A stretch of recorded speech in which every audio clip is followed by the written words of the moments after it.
friends, Heidi here from Rain Country. God is good all the time. And I'm here today for another Monday This and That vlog where I talk about all kinds of different topics, answering a few questions that have come in the past week, leading you back to some old videos, or just giving you some updates on fun things going on around here. So let's get to the topics of today. And the first one I want to talk about are the eggs and the chickens that I have.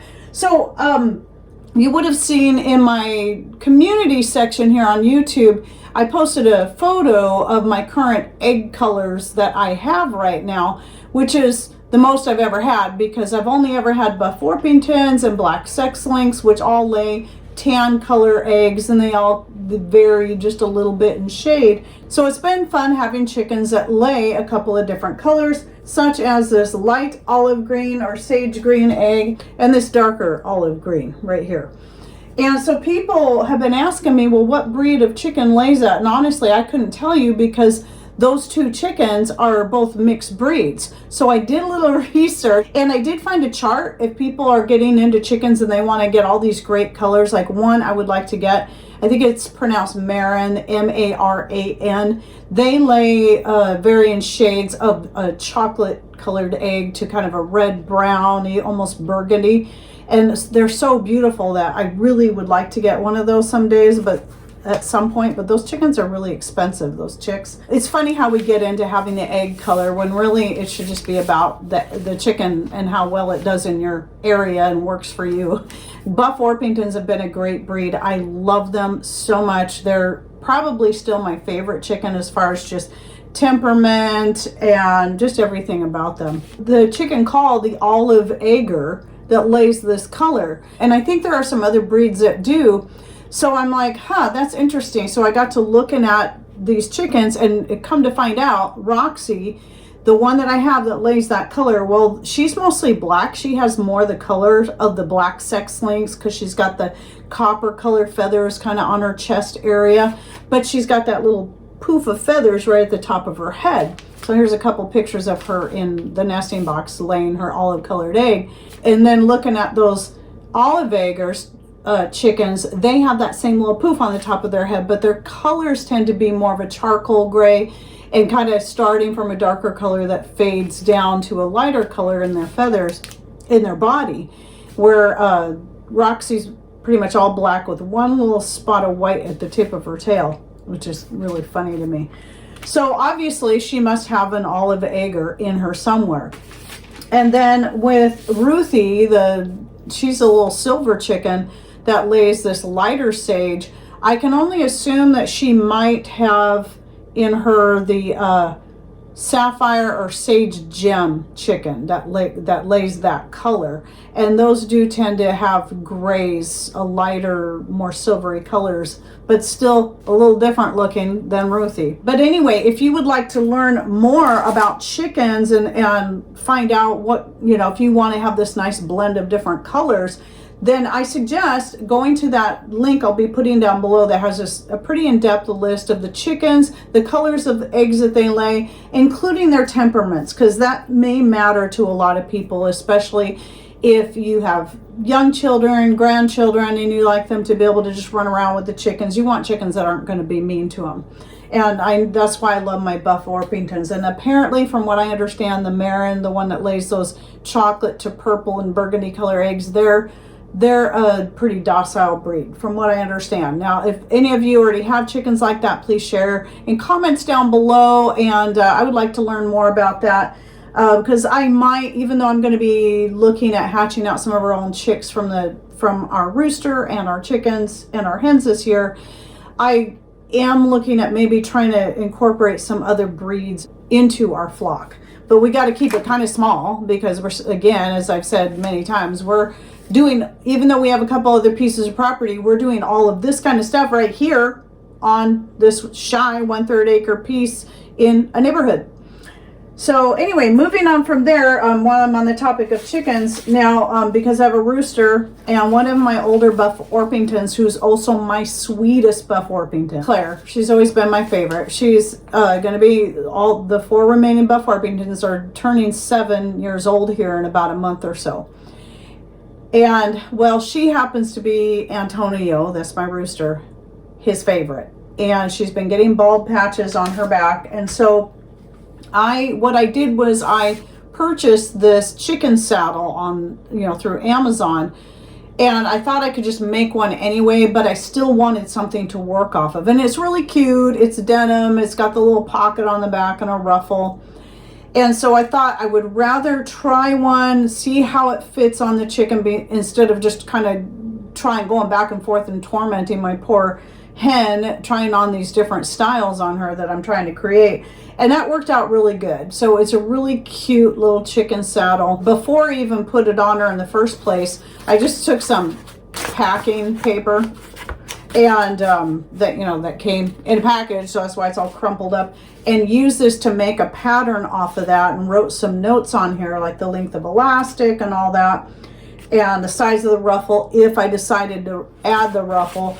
And then decided I'd let her wear that for a couple days, see how it worked for her, and then just create some more off of that in case I had other chickens that needed them, or when I want to take that off her, give her a break for a couple of days, and then wash it up and then put a clean one on her. Well, I've got this great, really heavy duty denim that I had bought years ago, and it ended up being way too heavy for the projects that I was going to use it for. So not only did I use it on that Rain Country subscriber quilt that I've done a video on, which I'll link to down below, this made a great option. And I decided not to put the ruffle on it. It's cute and all, but it's really kind of unnecessary, though it does keep more of her feathers clean. But anyway, this piece of elastic just runs, it's just one solid piece that runs through there, and it's about 12 inches long. And so I just wanted to show that it's really easy to whip up, and just having a basic pattern. If you're looking at getting a rooster and you have, a hen that tends to get, that the rooster tends to really like, and she's getting a bald patch, that could be an option you might want to look into, is getting her a little saddle. So anyway, moving on from there, the other topic that I had in the title was about this iron, and you might have already seen the short that I put out there on it, and I still haven't been able to get an exact date on it. I've only been able to find images online of two that looked very, very similar with slight differences. It had actually had this little star on it, and the star on the inside of the iron here. There's a little star right there. You might not be able to see it. I'll put the short right here.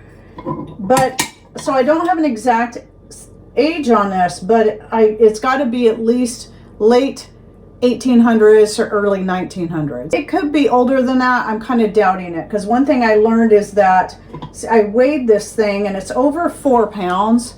Well, the oldest ones and the most expensive ones, most valuable ones, can weigh as much as 9 pounds, and that's empty.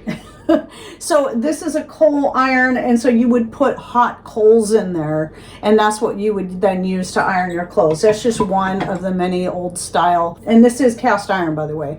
But at some point I'd like to get one that's just a solid cast iron piece. They're smaller, and you use, like you can see that trivet right back there, that's what that's actually for. It's for resting an iron on. And then you would just heat that up like on your wood stove and then use that to iron clothes. Even though I hardly ever iron clothes, sometimes it is nice to have an iron. And I do like collecting antique pieces because I just love antiques, but not things just to sit around and look at. Things that can, at least at some point, if not right away, have some kind of use. So this could be useful. It would still work just fine. Just like my, it's not antique yet because it was 1940s, but my agitator that I have for my off-grid laundry setup, which I've used that off-grid setup quite a bit, especially during the time we were out without an electric washing machine at all. So having that agitator, and also the ringer is definitely antique. It's late 1800s, I think, or no, it's 1924. I think is when it was made. So, it's right at being an antique. So there we go. And so that is definitely nice to have when you don't have a washing machine for whatever reason, because I went for 6 weeks without an electric washing machine. So I was thankful to have our off-grid setup that we already had in place. I'd already practiced on it many times so I could get the feel for it, and it works great. And it does make extra work, of course, extra time, but you know, when you need it, it's there. So that's when I look at antiques, I like to have something that's not only just really cool, but something that's actually going to be useful in the case that I need it. And this was sent to me by Sherry from Two Family Homestead. Now I did go check out their YouTube channel, and it doesn't look like they've put out any new videos in a couple of years, but I'll go ahead and link to their channel down below. But but she knew that I was on the hunt for something like that. She happened to have that, and so she just sent it to me, and that was really, really kind of her. And then another gift I got just the other day were these juniper berries sent to me from a Texas girl. And thank you again for that. And I'm really excited to be trying these out. I was debating whether or not I wanted to try tincturing them or just use them right away for tea. I might do both. There's enough here I could try a pot, you know, making a little bit of tea out of it and then tincture the rest if I want to. But I'm really looking forward to tea. I did eat one just to taste it, and I do actually like the flavor. Now we have a juniper, but it's not the kind of juniper that puts out berries. I think it's considered more of an ornamental juniper.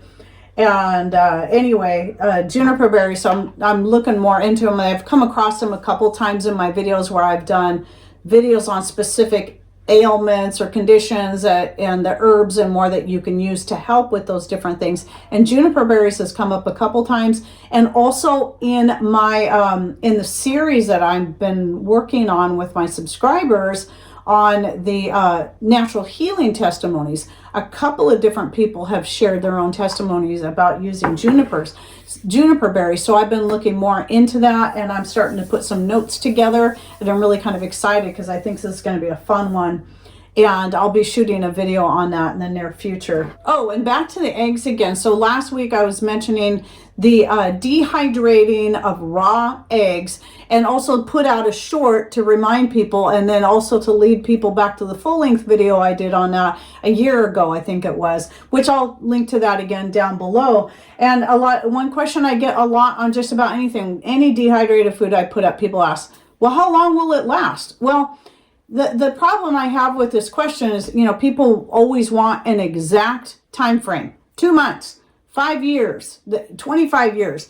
And I just don't feel comfortable giving a time frame, especially since some things I've only been doing for a year to 2 years. Some things I've been doing much longer, but even those things like vacuum sealing nuts into jars I've been doing for quite a number of years, I still try to cycle through them. But I've never had any jar of vacuum sealed nuts go, as long as they stayed vacuum sealed, I've never had one go rancid. I've never had a jar of vacuum sealed dried meats go rancid, as long as they stay vacuum sealed. I've never had a jar yet. So far, my eggs have not gone rancid. I've got some here in the cupboard that are probably going on close to being 2 years old, and they're not even vacuum sealed. They're just right here. I keep them open up and I use them as needed. And the other thing is too, is that where you're storing it, how you're storing it is going to have a lot of say in how long these things are going to last. But as with most shelf-stable food, if stored properly, it should have an indefinite shelf life. We've gotten into this terrible mentality because of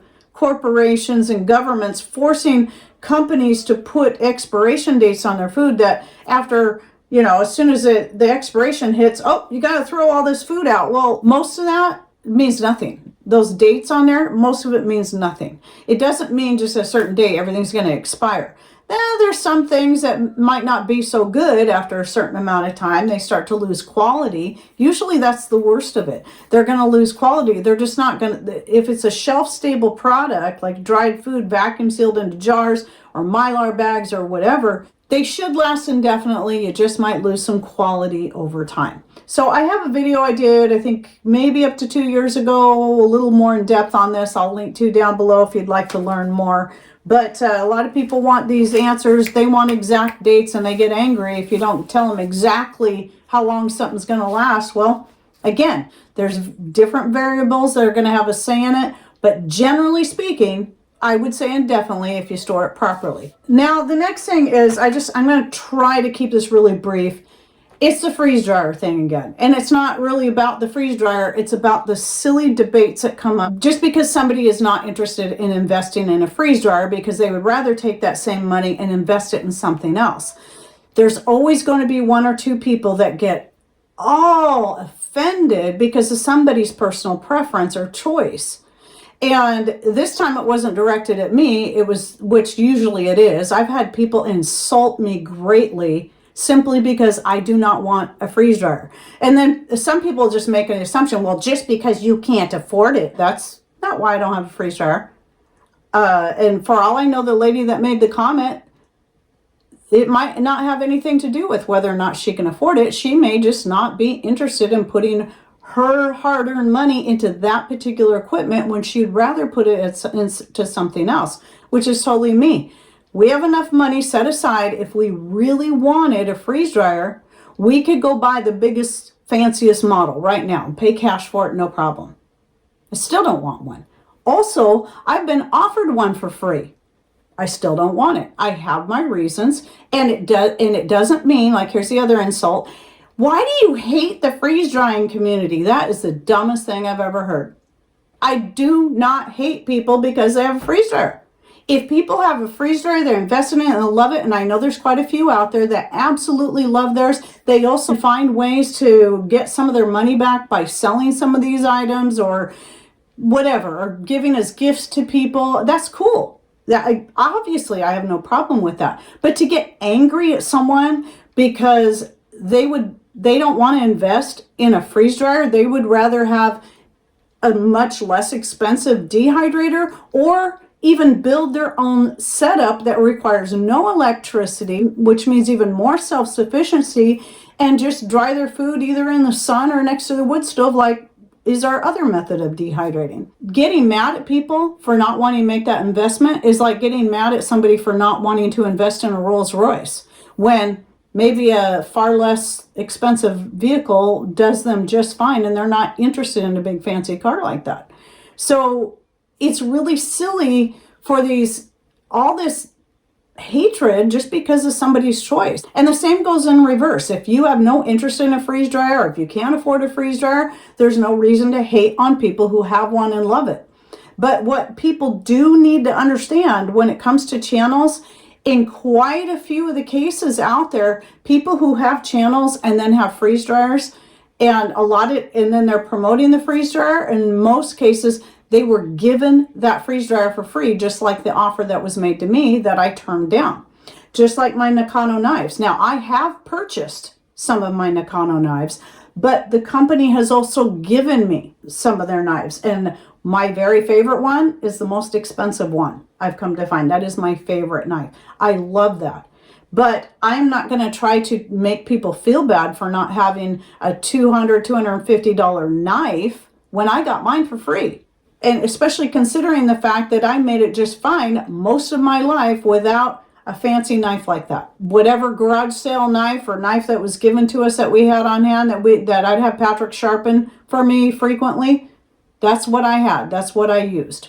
And it's not necessary to have a big fancy expensive knife. Am I glad I have it?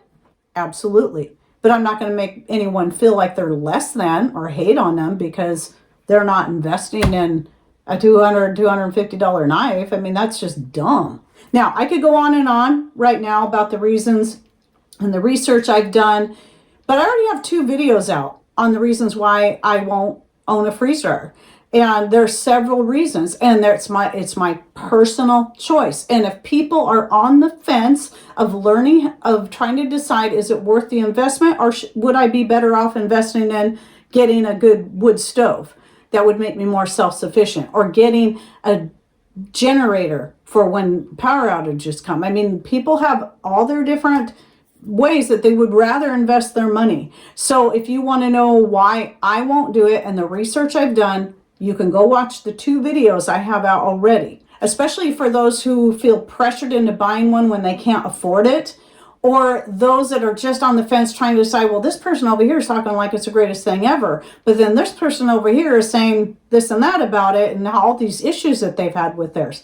These are all the things people should actually be considering before investing into something so expensive, and not buying it just because someone has it and loves it, because you might not like it, or you may have a lot of issues. It might not fit into your lifestyle or your power consumption or whatever.